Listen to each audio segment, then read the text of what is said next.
The hysterical escalations of Where is Kategate has revealed a few things about our society. How quickly we are to turn personal tragedy into entertainment fodder, how the gap between person and celebrity continues to narrow, and finally, and most importantly, how little we trust our institutions, each other, and ourselves ultimately.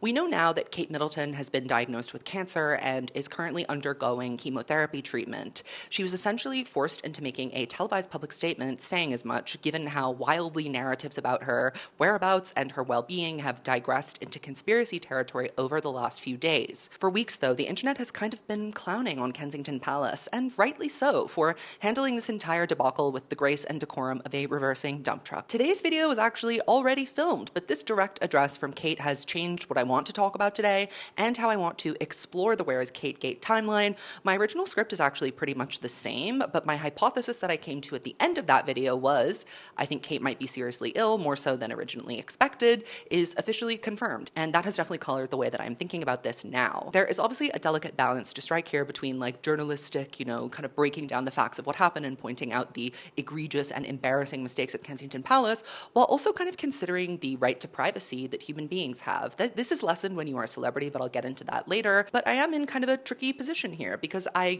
try to approach all of my analyses with compassion and empathy, even when I feel any sort of distaste towards a subject on the whole. And that's what I'm going to try and do today. If you're new to my channel, my name is Zach. I'm the Swiftologist. I make thoughtful weekly videos about pop culture. And today I'm going to be taking my journalistic, analytic lens towards the Where is Kategate timeline. And I think my take on it is kind of unique and interesting. If you watched my Prince Harry video, you will know that I am famously anti-monarchy, but I am also a human being with sincere compassion for a young mother, Kate Middleton, who is a person before she is a royal or a celebrity. And in my opinion, Kate is actually a victim of Kensington Palace's utter and complete incompetence. And had she had some good press counsel at the outset of this scenario, as she is supposed to have with an entire press office dedicated to her family, the pain of this escalating Where is Kategate could have abated. But alas, the royal press offices are a clown car operation. Today's timeline and the story that I'm going to tell is a deep dive into how the monarchy is dying a death by 1,000 cuts. It is a rotten, wasteful, irrelevant institution that struggles to convince us of its utility in a modern world. Incidents like these show that the royals' modus operandi of trying to exercise brute force over public narratives about them is well and truly ineffective with the advent of social media. They truly don't know what to do. They can strong-arm the Daily Mail into not publishing a photo of Kate taken with a long lens in her car, but they can't intimidate the millions of TikTok users who gleefully partook in speculation on whether Kate was getting a BBL or not. Really, this is a story about how the truth is now irrelevant in this new world order, and the conspiracy theories about this have only slowed slightly with Kate's direct-to-camera address, and there's no doubt that they will continue to proliferate even as she asks for privacy. Something very interesting that I've noticed is that the lamestream media, aka the traditional journalists for legacy publications, are really reading this wrong. They're reading the public response to this incorrectly, and they are trying to paint this as yet another, the UK tabloids are rabid and should be ashamed of themselves, and like, yes, of course they should, as always, but this itself is a magical thinking. Most of Where is Kategate has been social media fodder, and if anything, the UK tabloids have, by their standards, shown a remarkable and suspicious restraint towards reporting on this particular subject. It just shows you yet again how out of touch our institutions are with the actuality of how people communicate these days, that the lamestream media thinks that this is a traditional media problem and not a social media problem. The royals in general, as we know from, the likes of Princess Diana, are woefully ill-equipped to handle any emotional issues with any sort of grace or gravitas, and women in the royal family particularly seem to suffer from this, and we can definitely see this in the way that Megxit was handled. Whether or not you like Harry and Meghan, the way that the palace responded to it was rather cold. Do you remember how the public had to hound old Liz into making statements about Diana's death because people were really sad about it, and she kind of refused to share in the public's grief because it wasn't protocol? Instantly turning around and blaming the tabloids for stressing out a seriously ill woman is also passing the buck from the real culprits, who are the royal press offices. They themselves are notorious for backstabbing, infighting amongst themselves, and telling straight up lies, even to their friendly media relations. They have a well-documented history of not telling the truth about the health conditions of their senior royals, for example, lying about Will having COVID in 2020. And since we know that the royal press offices tend to either tell lies or address the truth in accordance with with their own narrative, they have, on behalf of the senior royal members they represent, lost any sort of credibility that they once had as truthful institutions. The monarchy is supposed to be this constant, consistent, driving, stern, and powerful, literally godly reigning force, and yet, as we've seen over the last few years with information gleaned from Spare and other well-placed royal sources, these are mere mortals who squabble over petty things and spend much of their time idly shaking hands with the elderly and raising money for charity while they continue to lord over and profit from a legacy of suffering. Part of the reason why the theories went so left is because the royal press offices are arrogant in their dealings with the public, for example, being ridiculously evasive over seemingly insignificant matters that only then makes their opacity seem stupider and attract more scrutiny. A question that I'm seeing a lot online is like, how did this get so out of hand? And I think that because of this culture of secrecy that is surrounded by royal press operations, a vacuum of information has led to an outburst of misinformation. Conspiracy theories ranging from kind of pragmatic and realistic, Kate had stomach surgery and that was, potentially more serious than it was, this ended up being true, to unsettling, domestic violence disputes and infidelity, to answer the questions that the palace refuses to answer or to fill in the blanks that weren't filled in at the outset. We can see in the timeline that I'm about to present to you as well, there are two very different PR strategies from within the royal family itself that were at play during this period of time. It's important to note that each senior royal has their own press team. So in this video, when I'm referring to Buckingham Palace, this is the King and Queen's press office. So Queen Tampon Camilla and her useless king, King Charles. And then we also have Kensington Palace, which represents the Prince and Princess of Wales, aka Kate and Will. These press offices are not, as you might suspect, friendly with one another. In fact, it seems that half of their existence is solely to antagonize the other. This infighting is part of why Harry and Meghan said no thanks, goodbye, among other things, but that was a major reason. The more senior you are, the more important it is that you are portrayed in a flattering light. And the best way to make someone look good is to make someone else look bad.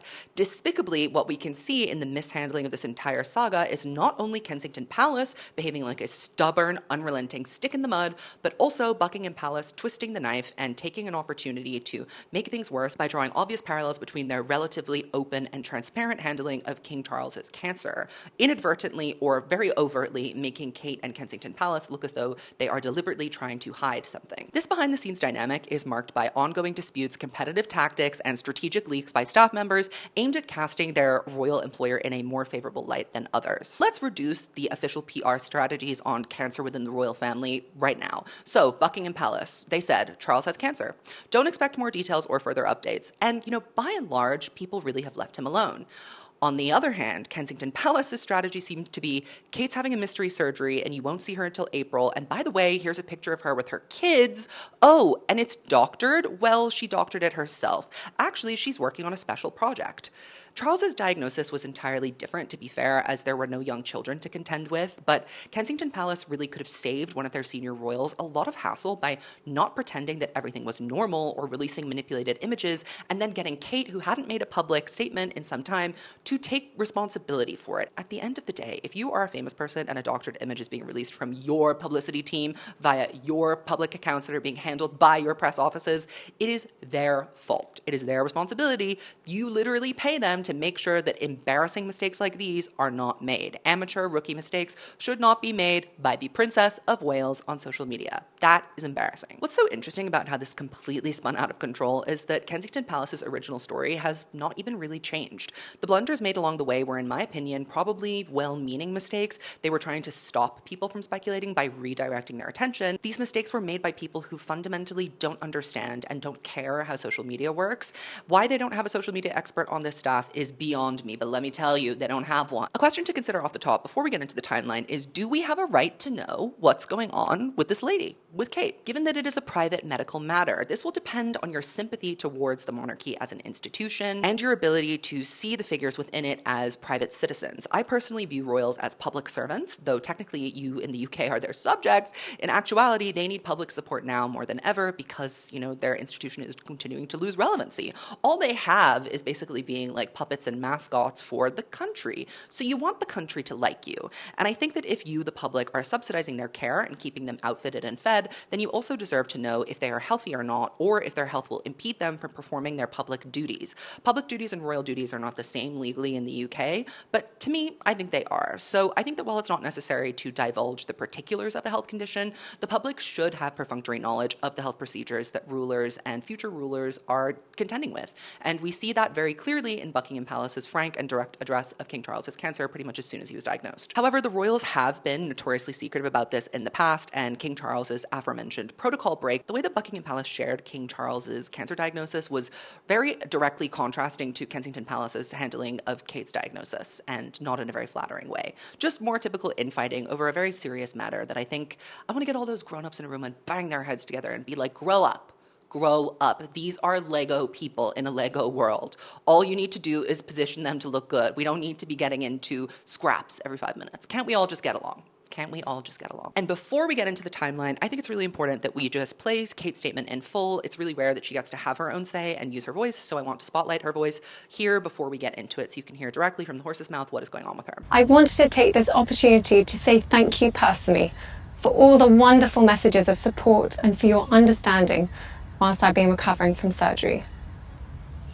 It has been an incredibly tough couple of months for our entire family, but I've had a fantastic medical team who have taken great care of me, for which I'm so grateful. In January, I underwent major abdominal surgery in London, and at the time, it was thought that my condition was non-cancerous. The surgery was successful. However, tests after the operation found cancer had been present. My medical team therefore advised that I should undergo a course of preventative chemotherapy, and I'm now in the early stages of that treatment. This, of course, came as a huge shock, and William and I have been doing everything we can to process and manage this privately for the sake of our young family. As you can imagine, this has taken time. It has taken me time to recover from major surgery in order to start my treatment, but most importantly, it has taken us time to explain everything to George, Charlotte and Louis in a way that's appropriate for them and to reassure them that I'm going to be okay. As I've said to them, I am well and getting stronger every day by focusing on the things that will help me heal in my mind, body and spirits.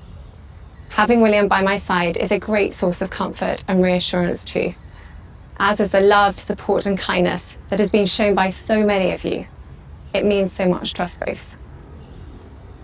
We hope that you'll understand that as a family, we now need some time, space and privacy while I complete my treatment.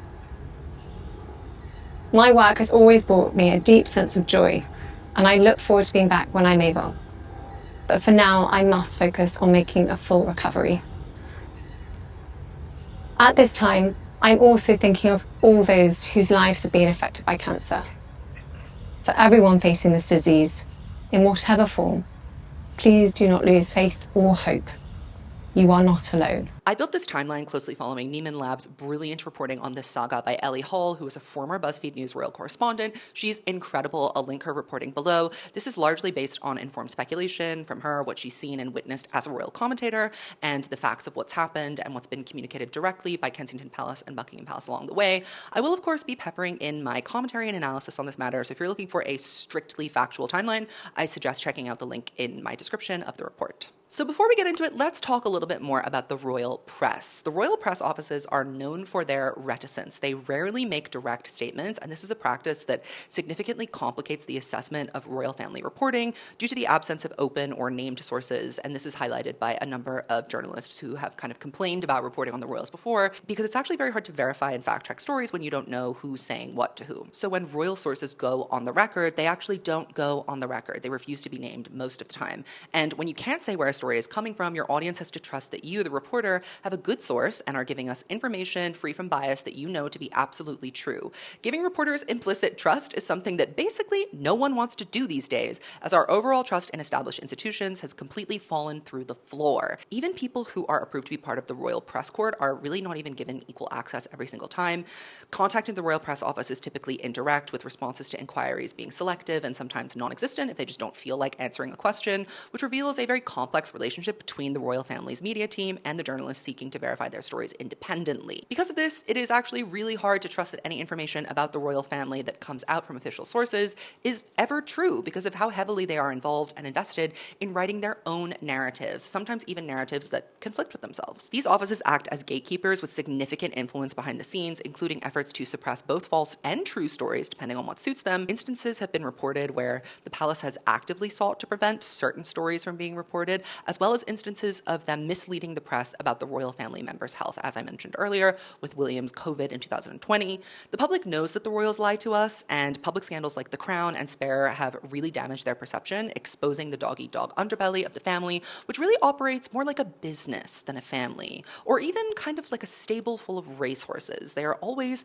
in competition with each other, but there is a clear winner every time. So knowing all of this makes us kind of unwilling to trust them fully, and we also know now from a bunch of lawsuits being filed by Prince Harry and from what he said in his memoir Spare, that there are royal-friendly publications that will basically print whatever the royals tell them. The fact that there are even some reputable publications wrapped up in stuff like this, beyond just the tabloids, who are willing to give up some editorial control for preferential access or access at all to the subjects, completely undermines the credibility of a free press to begin with. When the reporter has a favorable relationship with, a source or the subject of a topic they're talking about, and is willing to give up a negative headline about them, even if it is true, for an even more negative headline about someone else, for example, to do someone a favor, shows that they are susceptible to undue influence, meaning there's a good chance that what they report to be true is distorted.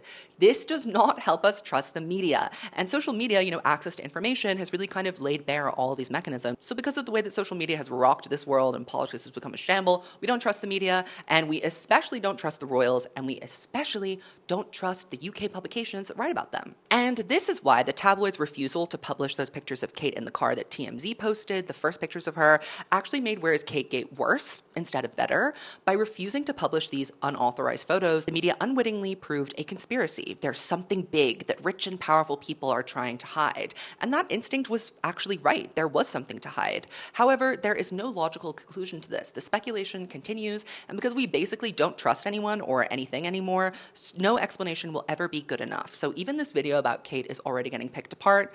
And if your goal as an institution is to get people to believe what you're saying and to stop fake information from spreading, then the most direct way to combat that is to give as much true information as you possibly can to combat the fake news. In this particular scenario, what evidence or proof the palace has given that Kate is doing just fine has been delivered in such a bizarre manner or in such an obviously staged way that instead of helping to squash the conspiracies, they have just thrown fuel onto the fire and made them 100 times worse than if they had just stuck to their original PR strategy and said nothing at all until April. Another massive issue that I think has played a huge role in our general cognitive decline and our inability to decipher good from bad information is that bad information has started to look really good. AI advancements have proliferated all sorts of hyperreal, very convincing manipulations that erode our ability to decide whether something is believable or not. Anything can be faked now, from concert tickets to news headlines and horrific voicemails that use voices of your loved ones in pain to extort money from you. That is a real scam that is going on.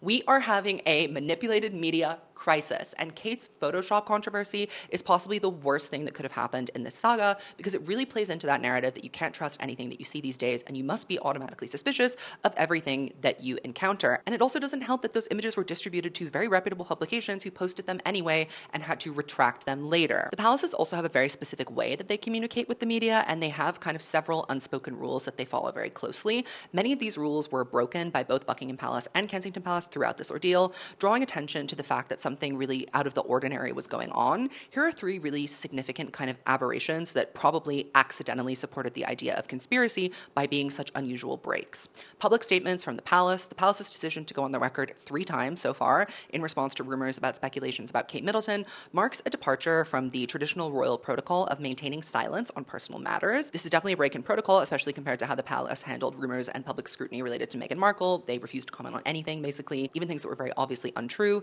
indicating a potential inconsistency in the palace's approach to managing media narratives around different family members. So different people get different treatment. The exertion of huge pressure on the British media not to publish unauthorized paparazzi photos of Kate Middleton represents a significant intervention in media operations that has, not been so overt before. This active step to control the publication of certain images is a notable break from the expected norm of royal indifference or non-engagement with the press over unsanctioned photographs, highlighting an aggressive stance towards managing the royal family's public image, kind of encouraging a conspiracy theory to form. Why do you care so much?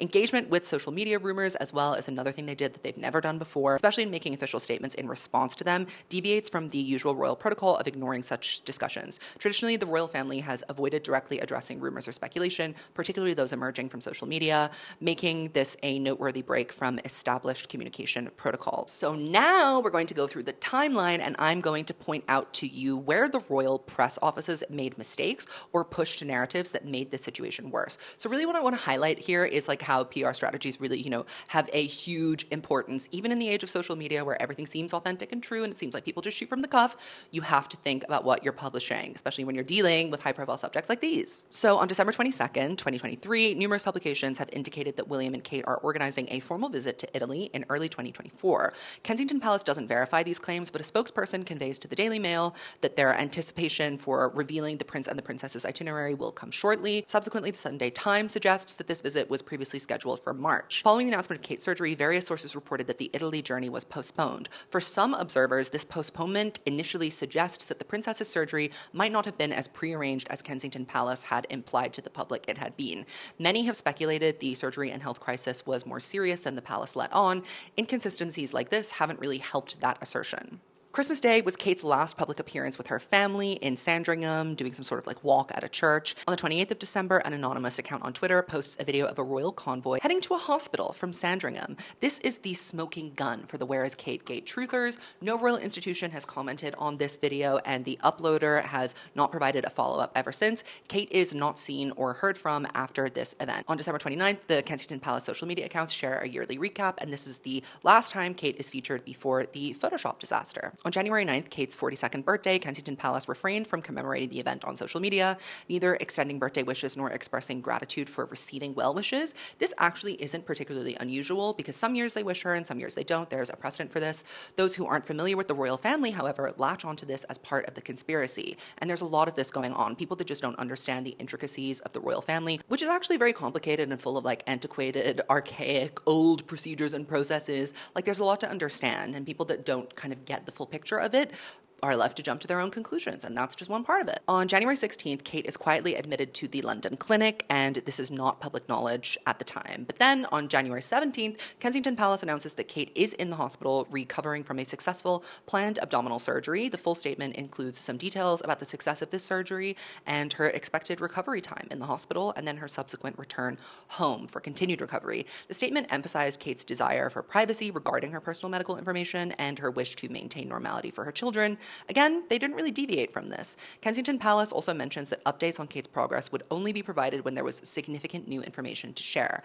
Additionally, the statement expressed Kate's regret for postponing her upcoming engagements and her anticipation of resuming them as soon as possible. Multiple outlets report that William has canceled engagements and shifted his schedule to help his wife and care for their children. Later, multiple outlets and journalists report that this was the only day that they were allowed to report on Kate's health from outside the hospital. This is slightly unusual because very shortly the press are invited to report on King Charles outside the same hospital. On this day, Buckingham Palace also discloses that the king is to undergo treatment for a benign prostate condition. The announcement noted his desire to publicize his condition as a means to motivate other men experiencing similar symptoms to seek medical advice. This marks the first of many divergences between Buckingham Palace and Kensington Palace's strategies in managing the public disclosure of health issues affecting senior royals. On the 18th of January, William is photographed driving to the London clinic to visit Kate, and this is the only time that he is seen visiting his wife.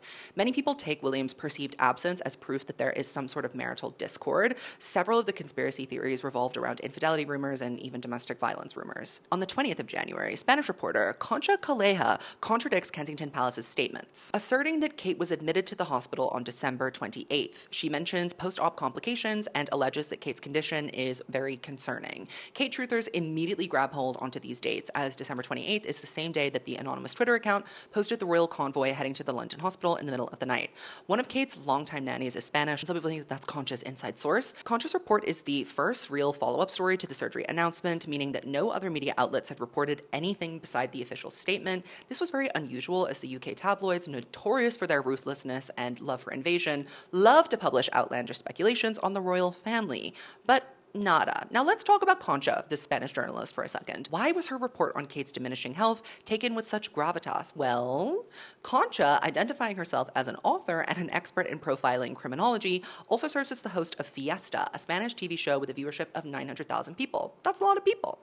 With 27 years of experience covering the royal family, her portfolio includes 2 books on Princess Diana's death, one exploring the theory that Diana was murdered, so take that with a grain of salt, and another suggesting a similar fate for Michael Jackson. As I mentioned, Concha was the first to report on Kate's condition and would go on to allege that Kate was in a coma later on, contradicting the palace's statement that Kate was recovering well and with no issues. Because Concha is actually considered to be a credible journalist in Spain, her story was picked up quite widely by other mainstream media outlets.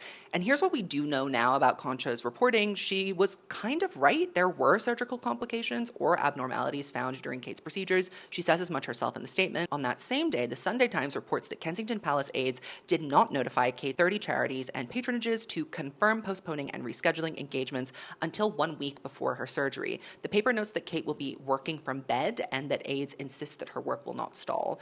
In her timeline, Ellie Hall notes that this claim about working in bed will later be brought up as conspiracy theories start to flourish, because during the pandemic, Kate regularly held Zoom calls with these institutions, and screenshots of these meetings and events were released to the press quite often. Questions also were raised about why any images of Kate or updates or anecdotes from employees at the institutions haven't been leaked if she was indeed working while she recovered. On the 24th of January, yet more sources are suggesting that Kate's health was much worse than Kensington Palace had reported. People magazine's royal correspondent referred to the hospitalization as unexpected and deemed the carefully guarded news about her situation as a surprise even to those who work closely with the royal family. They also get a quote from an unnamed royal source that says her surgery does sound serious. Again, we know this to be true, but Kensington Palace was not really being forthcoming about that at the time. The UK tabloid The Mirror initially published an article suggesting that William and Kate were experiencing extreme mood swings and engaging in mutual conflicts, citing a supposed recent piece by royal reporter Robert Jobson. Shortly after, though, the article was altered to attribute these characteristics to Prince Harry instead of Kate, suggesting that there was conflict between Harry and William instead of Kate and William, which actually seems very likely given that Harry and William have been at each other's throats basically since he left the UK and even before. An editorial note is published correcting the misidentification. This rapid change fueled speculation yet again among conspiracy theorists, kind of violating those like marital discord rumors about potential manipulation of stories by royal press offices. More likely, a simple mistake was made by the publication. A lowly writer was attempting to meet huge content quotas and accidentally mixed up some of the particulars. That's what I believe to be true about that. On the 25th of January, The Sun states that William visits Kate in the hospital daily, though their children did not, adhering to the London Clinic's policy and the couple's preference not to alter their children's lives and schedules too much, maintaining contact via FaceTime instead. Many have pointed to this as unusual, as the children were allowed to visit their mother when she gave birth, but a planned procedure that is surgical and also maybe serious is very different from labor, and this is not unusual at all for the kids not to accompany for a standard medical procedure that is not, a birth. People who are familiar with the royals know that the children are rarely spotted, but those who aren't familiar with the ins and outs, again, the people that are kind of like laypersons who just got wrapped up into the intrigue of this conversation, continue to speculate based on small perceived discrepancies such as this that aren't actual discrepancies, are just things that they don't know about. On the 26th of January, the king is treated for his prostate condition at the London Clinic, where media were permitted to report outside. Reports also mentioned the king visiting Kate during his stay when he was there. On the 27th and the 28th of January, Queen Camilla, is pictured multiple times visiting King Charles at the London Clinic. Do you like these pictures I chose of them? I love them. R.I.P. Diana, you were a real one. But yeah, so Queen Tampon is pictured visiting Kate multiple times at the London Clinic. Whether intentional or not, this definitely does highlight William's absence at Kate's bedside, given that he was only pictured arriving there once.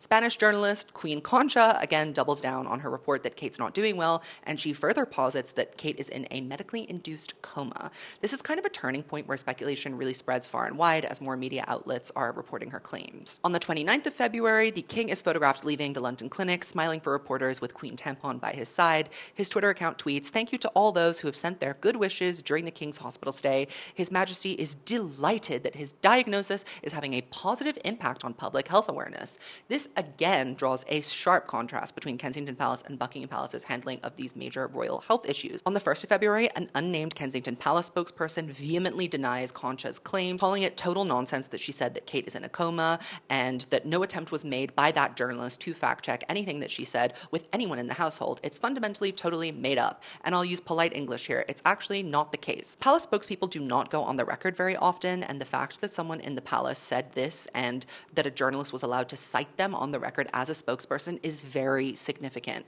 For the most part, the royal family press office, as I mentioned, ignores stories that they consider to be obviously false because commenting will lend credibility to the claims and draw more attention to it, Streisand affecting it all. So did they accidentally lend some credibility to this story by commenting on it in the first place? It's certainly a break with protocol. Can we really say that it's true that Concha's claims were total nonsense and completely made up? She was kind of at least half right about what she was saying. I'm not so sure about that given what we know now. And nevertheless, on the 2nd of February, Concha triples down on her reporting and she claims that she touched a nerve by reporting the truth, and she states that she trusts her source 100%. I mean, it's ludicrous to think that the palace wants to discredit a journalist for using an unnamed source, given that that is basically the only way they continue to operate with the media and decide what's true, by giving nameless, faceless exclusives and quotes to friendly publications. I'm not saying that this means that Concha's reporting is true, but it's interesting to see the palace kind of getting caught in its own tail. The fact that this story is still being referenced in mainstream media after the palace's rare on-the-record denial further shows how little authority they actually have over their public image now.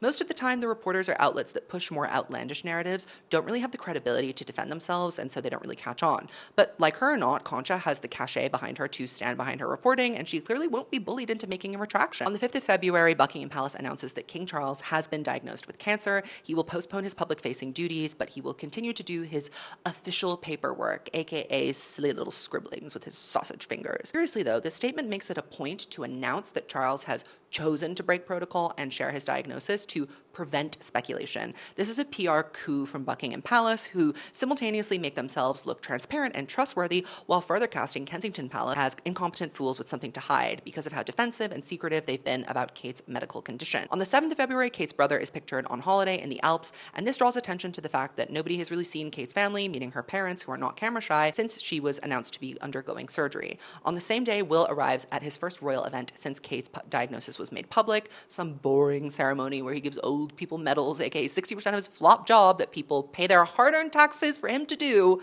This appearance is picked apart ad nauseum by body language experts who, by the way, who are they? There's always a body language expert saying something crazy on my TikTok. They're analyzing the way that he's rocking back and forth on his feet, and some people were saying that he looked unwell or even under the influence, which is crazy. In his speech at another event, he thanks everyone for their well wishes to Kate and his father, saying that it means a great deal to them. Okay, so proof of life? Probably should have done it. Probably should have done it then. On the 9th of February, Daily Mail, which is a notoriously royal-friendly publication, reports that Kate has left Windsor for the children's half-term break, and the family is relocated to Sandringham, where she continues to recover well. This story is corroborated by other royal-friendly outlets, meaning that this story came from the palace in all likelihood if it's being picked up and spread around. It is curious that Kate is not photographed arriving there. However, royal children are off limits, and they were with them at the time, so it's not entirely unusual. But that doesn't stop the conspiracy theorists from making a huge deal out of it. On the 10th of February, Buckingham Palace publishes a personal message from the king expressing heartfelt thanks for the messages of support since his diagnosis. Again, this is another dig at Kensington Palace. It draws attention to the fact that we haven't heard directly from Kate, only from the palace itself. On the 17th of February, Daily Mail reports that Will and Kate have visited a school for Prince George. He is forced later to clarify on Twitter that this happened before Kate's surgery, and conspiracy theorists have pointed out how convenient the vagueness of this piece was, alluding to the fact that Kate is well and up and around before she actually was, and insinuating that the Daily Mail was like operating under some instruction from the royal palace to deliberately mislead the public. Again, because we don't trust the media, we believe they are complicit in cover-ups, and careless mistakes such as these just reinforce that, whether they are intentional or not. And around this time, the family returns to Windsor as the kids go back to school. On the 20th of February, William issues a statement on Gaza, and people are quick to notice that this is written on his personal letterhead, not their joint letterhead that they share.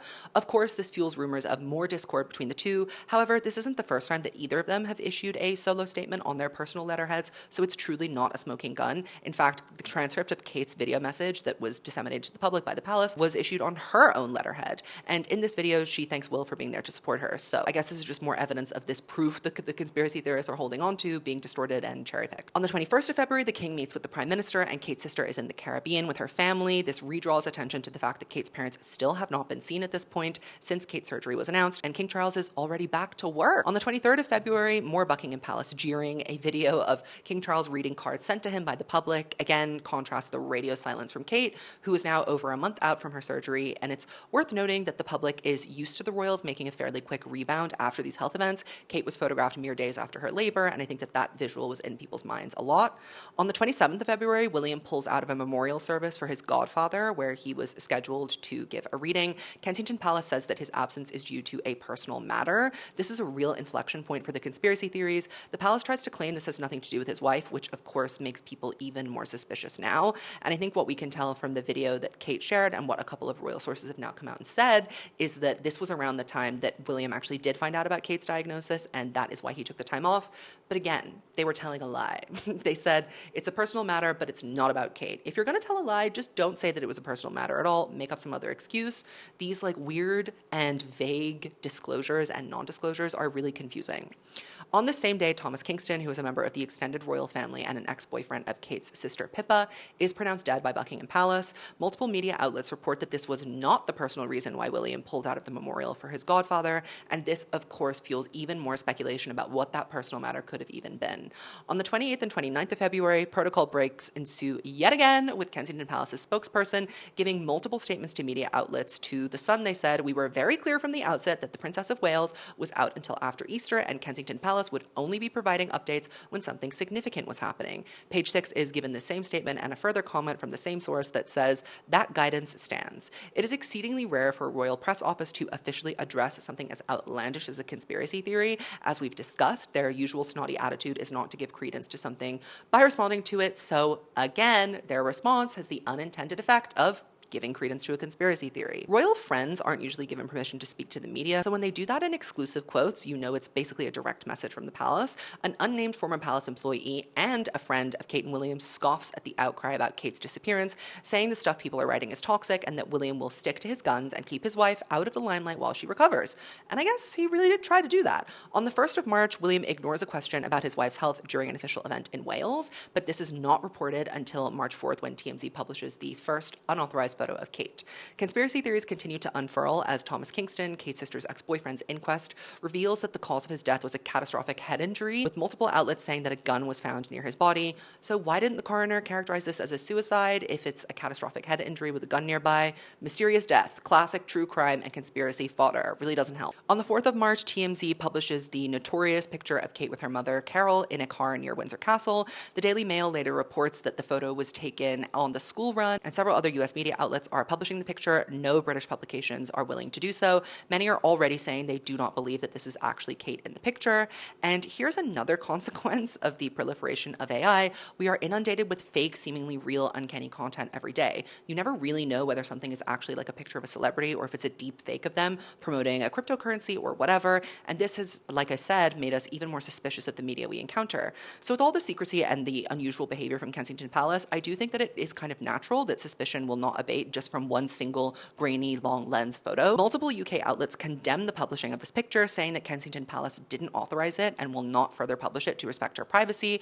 A royal reporter, Emily Andrews, says on Twitter that Kensington Palace exerted huge pressure, that's a direct quote, on the British media not to publish the image. People are suspicious about the use of the word authorized here. What is an authorized image? Leading them to question any picture of the royal family, as they should. Are all paparazzi pictures and all candid photos of the royals going about their lives therefore staged? Will the media only post pictures that are previously agreed upon by the palace? This doesn't really help with the AI and deepfake theories either. On the 5th of March, Kate's uncle, Gary Goldsmith, is on Celebrity Big Brother, and he speaks rather cryptically about Kate's condition. There's a reason why the royal family is not talking about it, and they are giving her a little bit of space. This messy boots isn't done yet, as he has more to say later on. He was only on the show for a week, but he caused quite a stir.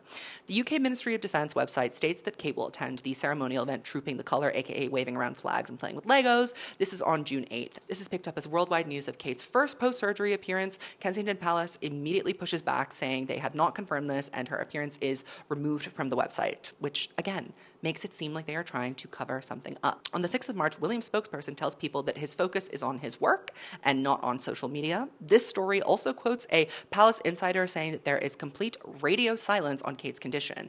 It's significant that William's spokesperson gave this quote on the record. On the 7th of March, Hello reports that William has been taking his children, George, Charlotte, and Louis, to school and picking them up every day since Kate's surgery.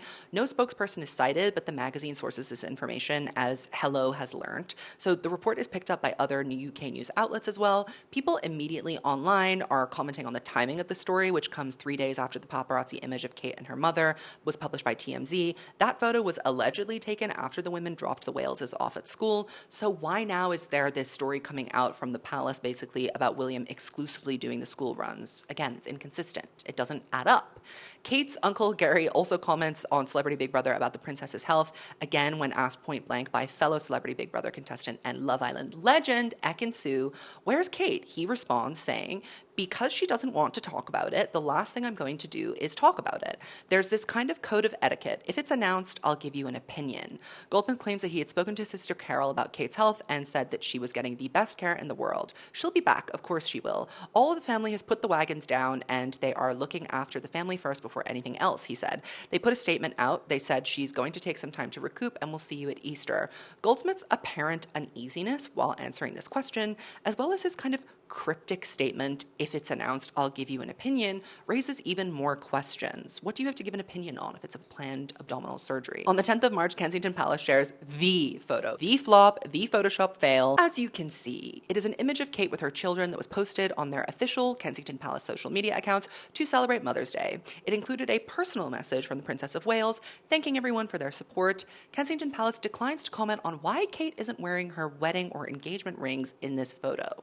As soon as this comes out, people are questioning the legitimacy of it. There was an editing error on Charlotte's left sleeve and alignment issues with Louis' sweater. Many people are calling out this Photoshop blunder. How stupid do you have to be as the press agents for some of the most powerful people in the world, currently in the midst of a public firestorm, the likes of which a senior member of the royal family has not seen in a long time, and allow something like this to make it to press?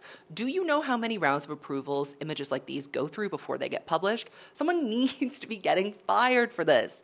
The world's major wire agencies who distribute images to news publications all over the world, the Associated Press, Getty Images, Reuters, alert their clients that this image should be withdrawn from publication immediately because it has been manipulated beyond each company's acceptable standards. Kensington Palace declines to comment on all inquiries about this. This photo was intended to calm everyone down and prove that Kate's fine and shut everyone up, but now it has simply made everyone hysterical and poured gasoline on the conspiracy fire. People are openly now worrying about Kate's health status, and conspiracy theories are going to an extra level. On the 11th of March, major UK media outlets are breaking down the Photoshop errors in the image. The metadata is analyzed and found that it was saved on Adobe Photoshop on Friday afternoon, the day that the picture was taken, and on Saturday morning. The Times reports that William took the photo on Friday afternoon, which is when it was first edited allegedly, and the Daily Mail confirms the photo's origin date. These are royal-friendly publications, so of course they would do that. The Daily Mail is not known for, being accurate, so I don't trust them on anything. A Telegraph report suggests that a copy-paste function was used and multiple images were merged, indicating that the section of the image featuring Kate's face was cut out and replaced exactly in line. People jump on this and suggested that they had copied her Vogue cover onto this picture, though this is not true and is debunked quite quickly. I can kind of understand why you might think they would do that, because Kensington Palace is that stupid. Then Kensington Palace releases a tweet from Kate that says, "Like many amateur photographers, I do occasionally experiment with editing. I wanted to express my apologies for any confusion the family photograph we shared yesterday caused. I hope everyone celebrating had a very happy Mother's Day." Multiple media outlets are now getting annoyed at being lied to by the royal press court. Don't forget, the relationship between the palace and the media is symbiotic. They reward each other with exclusives and punish each other with withholding information or publishing unflattering stories about their principals. Kensington Palace made the press who carried the photo look stupid, and when they were prompted to release the original unphotoshopped images, they declined to do so. Again, if it's not damning and it's just some sort of minor editing issue and you made her eye bags lighter or adjusted some errant stray hair on a jacket, then why not just release it? This again just fuels speculation. This opaqueness, this lack of information makes people go crazy. Then Will and Kate are pictured leaving Windsor, and Kate is notably not facing the camera. Only her profile can be seen. An unnamed source says that Kate is going to a private appointment. How dumb, again, are these people? And how dumb do they think we are? It's almost insulting now. This was supposed to, again, quell questions, and it just raised more of them. These photos are almost always staged, according to them. They don't let unauthorized images be published, and this one was published. So why are they intentionally hiding Kate's face after staging this opportunity to take a picture in the first place? It's weird. CNN issues a very strong rebuke to Kensington Palace and says that they will now be reviewing all of their images that they've received from them over the years, saying that altering the pixels of an image undermines the reality of the situation that the image is intended to document. Cringe. Embarrassing. On the 12th of March, the Daily Mail, citing several well-placed sources in the royal circles, report that Kate is shell-shocked to learn of the public fallout over the Mother's Day photo. She is understood to be disappointed about what has resulted after an attempt to just put out a nice picture of her kids, writes the royal correspondent Rebecca English. The Times reports that Kate is shaken by the news of these agencies' kill orders and decided to own up to the editing snub when news of the retractions and the subsequent internet explosion hit Kensington Palace. New conspiracies are starting to rage about the photo of William and Kate in the car. Some TikTok and Twitter investigators are hypothesizing that the prince was alone in the vehicle and a picture of her head was just photoshopped next to him to make it look as if she was there. Others are theorizing that there was a woman in the car next to William, but it wasn't his wife. It was Rose Hanbury. Since 2019, there have been very unsubstantiated but fairly frequent rumors of a Rose Hanbury and William affair, and many online conspiracy theorists believe that she is a key figure in this entire saga. The professional photographer who took the picture of William and Kate in the car refutes all the conspiracy theories about the image in an interview with the New York Post, and he says, "We don't change or edit photos in Photoshop other than adjusting the light levels if necessary." He tells the paper that he and a partner staked out a spot on the public street to capture an image of William on his way to Westminster Abbey. "The cars left Windsor Castle and I photographed them," he said, "a short distance away on Datchet High Street, outside number 39 to be precise. Car shots are unpredictable at the best of times, and with some reflection on the glass, it can be difficult." He says that he didn't know that he had captured the princess until he reviewed his images later. It's really descending into madness at this point. There's rumors going around that the BBC is on standby for news about Kate. Again, I'm kind of wondering if this was in reference to the video that was about to be published, I believe, on and distributed by BBC, but people are implying that they're on standby to announce her death because her health situation has become so dire. Forbes reports this, saying that it is unconfirmed. On March 17th, The Times publishes a story saying the Prince and Princess of Wales plan to be clear and more open about the princess's recovery from abdominal surgery, with Kate expected to talk about it after she resumes public duties next month. Obviously, that didn't happen because Kate was rushed into making a statement because all of the aforementioned nonsense proliferated by Kensington Palace and this strategy of weird opaqueness had forced her hand to come out and say, "You know what? Guys, this is exactly what's going on with me."